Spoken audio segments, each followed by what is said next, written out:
Excuse me sir, আমি পাগলা Harpic company থেকে প্রচারে এসেছি। আপনারা আমাদের এই প্রোডাক্টটি ব্যবহার করে দেখতে পারেন, খুব ভালো রেজাল্ট পাবেন।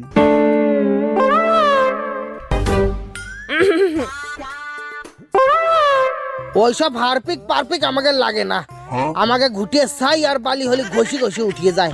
আপনারা চাইলে আমি ডেমোও দেখাতে পারি। না না, ওইসব ডেমো ফেমো আমাকে লাগবে না।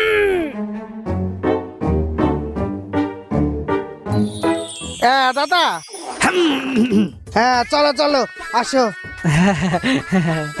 আসো আসো, এইদিকে আসো। ওই যে আমাদের হাগার ঘর, ওই যে।